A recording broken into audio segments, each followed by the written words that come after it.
Alright, welcome. If you're new to the channel, my name is Elliott and you're watching Rickety Ski Reviews. Today we're going to be back talking about Unofficial Networks, I don't know what you call them, a ski curator of ski content, a media conglomerate that reposts other ski content or posts different news. I don't know, it's hard to quantify them. They basically stepped in and like kind of took over when ski magazines like Ski Racing Magazine, Ski Magazine, Powder Magazine, when they all kind of struggled to go digital. These guys stepped in and a lot of content went through Unofficial Networks. I only know Unofficial Networks kind of by osmosis, by things being sent to me years and years ago. I've seen some of their content pop up here and there, but I'm not like a follower of them currently. I don't really follow their content. I don't know what they've done. From what I've dug in and seen, it's a little weird. But why am I talking about them, huh? Right? I wasn't invited to talk about Unofficial Networks. It has very little to do with me. Well, Unofficial Networks decided to do a ski review, and I am like a vampire. I'm like Nosferatu. You do one ski review and you've invited me into your home, and now we're gonna talk about it. So they reviewed the Peak 98 skis by Bode Miller. I reviewed the Peak 104. That was a very complicated review because when I initially reviewed it, I felt like the tails kind of dragged. And so Bode Miller suggested, like, try mounting them forward. And so I said, you know what? I am just going to eliminate any doubt. I tried every single binding setting within reason that was safe. And I found that I actually really loved them once I put them 2 slots back. And it entirely changed my perspective of the ski, where it sat, what it is. And in fact, it is one of my favorite powder skis of the year. I am doing my Ski of the Year awards, and that is one of the contenders in there. It is one of my favorite skis, so I very much changed my opinion. I don't know this exact ski, but I've skied the Peak 104, so I'll have at least a baseline understanding. There are not a lot of Peak ski reviews out there, actually. It's like the ones that me and Zach did are kind of the biggest ones. I know Ski Essentials probably won't do it because they don't carry and sell Peak, and Peak is still a smaller company. I will say, I really like the Peak skis. Now that I've got them mounted where I like them, I think they are absolutely outstanding skis. They're probably one of the best powder skis that still carve well that you could buy on the market, in my personal opinion. I don't know, we'll see what Unofficial Networks has to say. I will say, I reviewed Unofficial Networks' YouTube channel, and they have no other ski reviews. I did a little bit of digging when I was looking into this, and Unofficial Networks actually did an interview with Bode Miller back in 2020 with the founder of Unofficial Networks, and it was back when Bode Miller was promoting cross-on skis. Now, I didn't even know there was a ski in between bomber skis and peak skis. I thought it kind of went straight from bomber to peak. I don't know anything about cross-on. All I could find is that they are permanently closed and that they were meant to be like a carbon fiber ski. That was kind of their shtick. I've never heard of the skis, never heard anyone talk about the skis, never tried them myself, so I have zero opinions on it, but it was interesting. I kind of fell down this cross-on rabbit hole that I had never heard of before. The interview is pretty boilerplate. It's back when everyone was doing Zoom meetings and you just kind of saw each person's bedroom.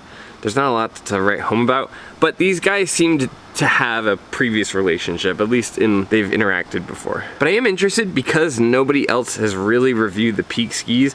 I think I've seen like maybe 1 or 2 other channels really do it. And Unofficial Networks used to be big, at least I don't follow them now, but they used to be quite large. So let's see what they think about the Peak 98. But before we jump into the video, if you would please consider liking and subscribing. That's a free way to support the channel. We also have memberships down below. I have all the skis that are on sale for the 4th of July sale, so you can click that below. That's a free way to support the channel, and I always forget to do it, so please consider liking and subscribing. Hello and welcome. Tim Conrad, founder of Unofficial Networks here. And today we are reviewing the Peak 98 skis by Bode. Relatively new ski company out of Bozeman, Montana by famed ski racer Bode Miller. And the 98, is kind of your do-it-all ski. It's your West... I hate the do-it-all ski title. That is such baloney. This ski is very versatile. There's a way of saying it, but there's no ski that does it all perfectly. It's just like a very lazy thing to say that everybody says about skis that are approximately that width. It's just a pet peeve of mine. It's not like he did anything terribly egregious, but I don't know, it's fine. The skiing's fine. I don't know. It's okay, it's fine. It's always hard to tell with conditions too. Sometimes snow can be stickier, so you have to kind of balance out your speed. But overall, it seems fine. But again, no ski is do it all. There's like different classifications of skis. You could have like a really short radius ski that you want to take for quick turns. You could have a carving ski. You can have an all mountain ski. You can have a, you know, safety bet, which is what I kind of categorize this with ski. And then you can have a designated powder ski or a powder ski with a little bit of shape. But there's no do-it-all ski. And I don't know where that came from, what ski shop it originated in, but it needs to go back to where it came from, because I just really hate that term. West Coast Daily Driver. It's a ski that you can rip down corduroy on, or you can take out and ski some fluffy pal, like here at Sun Valley. Yep, here we are in Sun Valley. I'm skiing the new woods they just cut, called the Lower Flying Squirrel, I believe. I know what he's talking about. They opened the lower section of it, and then I believe now the whole thing's open. But I skied a section of that with my brother. At least if it's where I'm thinking. Sun Valley's kind of large. He said Daily Driver. I do like that. If you are hearing this well, just know that I rebalanced it. My computer that I'm listening to this right now is completely maxed out. It is so quiet. This feels like a little bit on the lazy side, like just the first draft of audio. We're just gonna talk over our footage and fill in the time. Not being too judgmental, but this is a little on the sloppy end, at least for ski reviews. I haven't heard anything about like what makes it special, the build, the specs. It's like talking to your buddy who's like 3 beers in, talking about his skis, like, oh, you know, in the back of his garage. Oh yeah, it's a do-it-all, it's a Daily Driver, you know, man. Like, it's fine. At least it comes off as like fairly authentic. But I don't know. They've literally never done another ski review, and they have not done one since this, which feels a little suspect. It's like, why are you guys suddenly now coming out of the woodworks to review these Peak skis? Maybe these guys are just friends and he's, you know, wanting to showcase Bode Miller skis. In which case, I can appreciate that. It's a small company, and I think getting the skis in more people's hands is great. But, I don't know, this video is a little weird. Making some turns here. This was about probably 1.5 foot of new snow on a crust layer. Making some slow turns here so the filmer could keep up. The classic excuse. The classic. I know this is somebody who uses this with Zach. Oh yeah, you know, I was just making certain turns so that Zach could keep up with me while we were filming. And like the first time we ever shot with a camera, maybe I slightly did that, like I rounded turns off a little bit more, but like once you get used to it, you really don't have to slow down that much for the cameraman. I don't know. It just seems like a funny excuse. It sounds like something I'd say is like, oh yeah, you know, I wasn't skiing as fast in the powder because I just, you know, I didn't want to throw you off on the cameraman. It's probably fine. It's probably nothing. I'm making mountains out of molehills here. But I will say, that is good skiing. I think these skis are a little narrow for these conditions, and I don't think it's totally fair to the skis. These 98 width skis actually seem to be holding up very well for how deep that snow is, but I just don't think it's doing a 98 millimeter width ski that much justice, taking it in snow that's that deep. I'd say if you were like a foot and below, these skis would be ideal, but man, that is just so much snow to try to get that kind of flotation from a ski that's meant to be more on the versatile side rather than a designated powder ski. I'm not saying he did anything wrong. I think it's good to test skis in conditions and find their limits, but he's not really doing that. Hopefully he showcases something else. I get wanting to test them and push them to their limit, but honestly, I think where these skis really thrive is when you're going on the groomers, maybe you're making some fun carving turns, and then you're hopping into some fresh powder or some surprise 6 to 9 inches of powder. But putting them in 18 inches is a little unfair to the ski. It's just not gonna showcase what the ski's good at.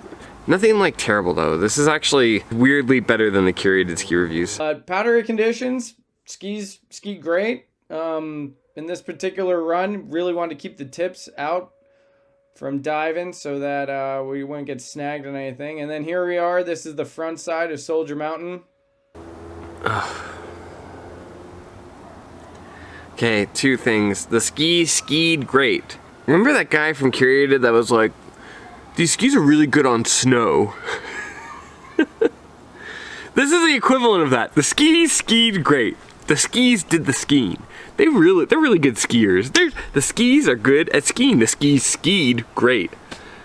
Doesn't this guy write? Isn't this like, weren't they writing articles and stuff? I don't know what Unofficial Networks does. Okay, I just got links on them. I recognize the URL, but that's it. I don't know how that business runs.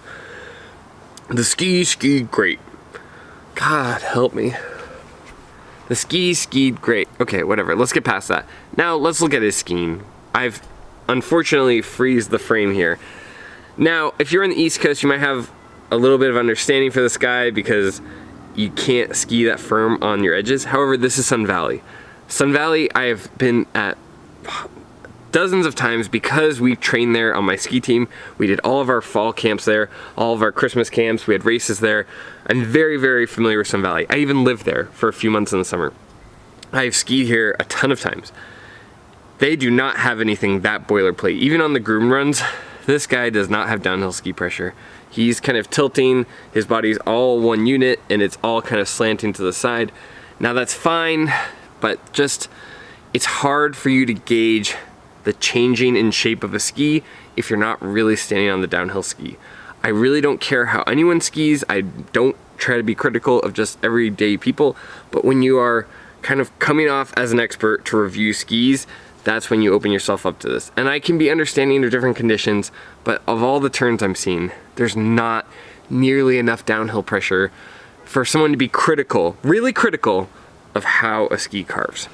I'm not saying it to be mean. I don't care how anyone skis, but just like holistically, if you're gonna review a ski like this, you need to be able to flex that downhill ski. Like there's nothing being flexed there. There's no upper body, lower body separation. So free advice, I'm gonna try not to be like too critical because this is still a person and you know, I get those comments all the time, but we need a little bit more shape in the skis to really get a feel for it, in my personal opinion.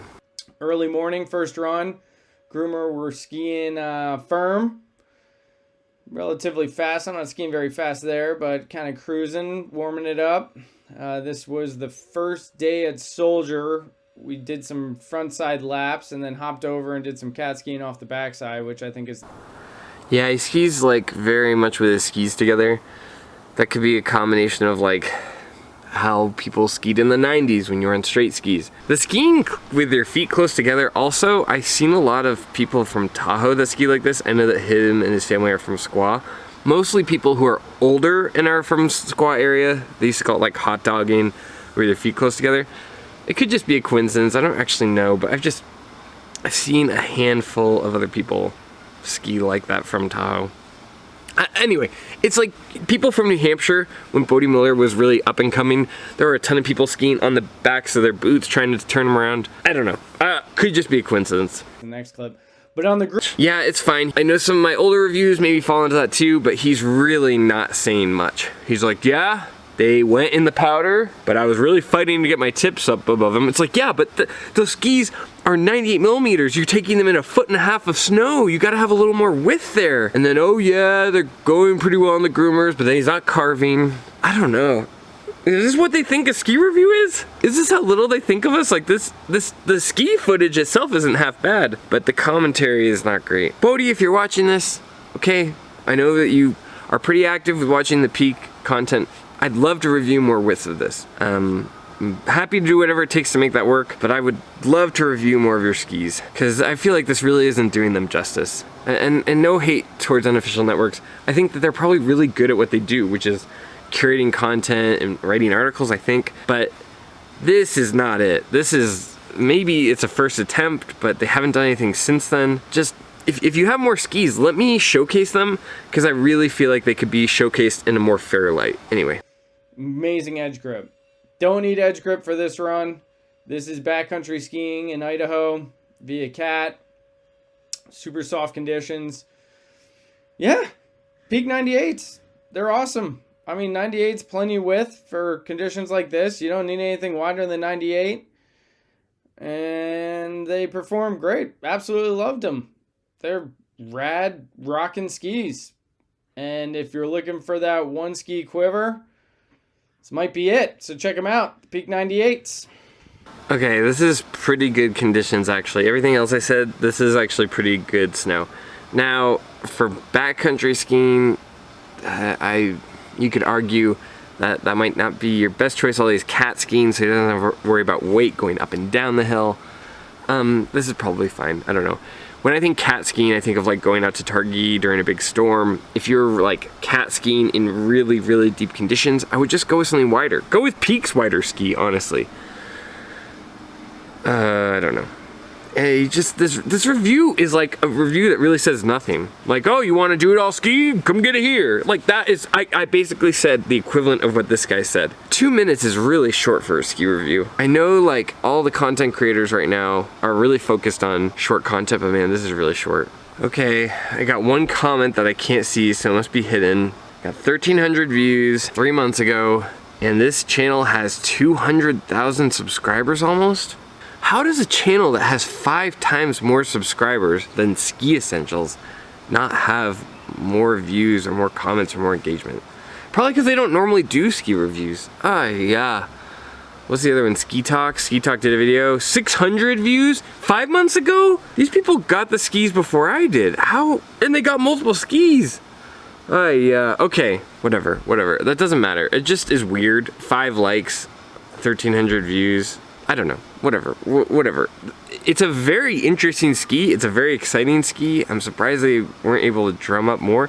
But again, this channel hasn't really been doing ski reviews. And it's so weird to put this out like this. Just kind of standalone like, yeah, I think they're pretty sweet. You should get them. Heck yeah, brother. Like, come on. I don't know. This gets like a half a thumbs up just because it seems fairly genuine. It's not totally packed full of like marketing terms. It's not curated bad, but boy, it's lazy. It's, you know, that's kind of the word for it, lazy. And I know people say, oh, you're out in the playground, but I put like real work into my ski reviews. I try to like give POV, I like do testing on it. I try to be really, you know, specific about which qualities I like and which I don't and where I think it's good. And this was just like a shoulder shrug of a video, like, yeah, they're all right. And I'll show 3 different conditions on them. I don't know. What happened to Unofficial Networks? Also, you know, it just goes to show too that like you can have a lot of subscribers and not put out engaging stuff like this. And Unofficial Networks, their videos, their feature video has 800 views. All of their videos are like basically nothing videos where it's just like indie passes go on sale, cool, and an Avalanche of Stowe Vermont Backcountry, which it looks like just a repost of someone else's content. The largest one I've seen is small boat hauls to escape iceberg tsunami. Yeah, this is just like somebody who curates snow-related content and reposts it. Ugh. Oh, and it just quotes other news stations. This is just like curated content of other people's. There's really not much for original content. I don't know. I've worked for companies like this. The content tends not to be very well written. It's just kind of curated to get stuff that's interesting. It's kind of pumped out really quickly. It's like, yeah, like this is what I need, just one more enemy in the ski community. But honestly, this was a lazy review. This content that I'm reading right now seems lazy. The whole thing is pretty gross. I think if you're looking at the Peak skis, check out my review of the 104. I have an updated review where I put the bindings 2 pieces back, and it actually lined up really well with the head and Salomon bindings. So I think that like that's how I would recommend having them mounted, or at least testing them out that way. And Peak has like a really good return policy. If you drill holes and you ski on them, no matter what, 30 days you can return them. So all I'm saying is they're good skis, and this didn't really showcase it, and I find that a little bit frustrating. Yeah, this was a bad review. I'm gonna give it 1 thumbs down. It wasn't curated schlock, but it was pretty close. The skiing and carving I saw wasn't that great. The powder skiing was okay. It was fine. The commentary was a thumbs down. Didn't really tell me anything about the skis. I don't know. I'm really unimpressed with Unofficial Networks. Just make content about the skis. You have the skis in your hand. You can't tell me anything else about them? If I was somebody trying to buy the ski, I want to know more about them. Oh, I finally understand like frustrated comments on my videos when they want more info, because that's what I feel like here. And I've skied on a ski just slightly wider, 6 millimeters wider. All in all, 1 thumbs down. Not impressed with Unofficial Networks. Anyway, I'm sure I just added one more person that doesn't like me in the ski community, but that's okay. I'm just gonna be honest when I see this stuff, and this is not a good ski review. Maybe their other ski content's better. I didn't find anything that was particularly shockingly amazing, but as far as ski reviews go, this was lazy and honestly frustrating because a lot of people are interested in Peak. I think it's a really, really cool up-and-coming ski company, and it would have been nice if their skis had been showcased properly. This honestly just felt like lazy, like he wanted a pair of Peak skis, he got them, and he felt obligated to do the review. I don't know the full story. That is just my honest opinion as somebody who does these reviews myself. This felt like the least amount of effort with some GoPro footage and lazy narration over the top. Again, no hatred to this guy personally, I don't know him, but I was not impressed with this review. Especially for a channel so large that like is so well known and that works with advertisers, this seems like a crazy small amount of effort. But anyway, that's the end of the video. If you like this kind of content, please consider liking and subscribing. That's a free way to support the channel. I will also have all the membership stuff. If you're interested in Peak skis, check out my Peak review. I know that in the summer they have some really screaming deals where they'll have like 2-for-1 deals on skis. I'm sure 4th of July is no exception. In fact, speaking of laziness, why don't I just look it up? Okay, right now, you can get a pair of Peak 88s for $4.99. That is a screaming deal. I don't make any money if you buy Peak skis. I just reviewed them and was really impressed by them. But, you know, I don't know. Just to be fully honest and support a small independent brand, go check out Peak skis. If you are interested in them, they have very good deals. $4.99 is a very good price when they're typically $8.69. In the summer, they tend to have some really good value and really good deals. Again, I don't make any money. They have sent me skis that I was able to keep, so full disclosure on that affiliation, but that's what I do with all brands now. When they send skis, I'm gonna start keeping them just because logistically it's so much easier and I can make more content. And if I hadn't kept these skis, I wouldn't have been able to test the binding. So I do have kind of a relationship with this brand, but they don't pay me anything. I don't even get a percentage like of an affiliate link when you get it, but I do think it's worth supporting a small brand like this, so go check them out. But as always, more importantly, more than anything, thanks for being here. Thanks for taking the time out of your day to watch my video. I really appreciate it.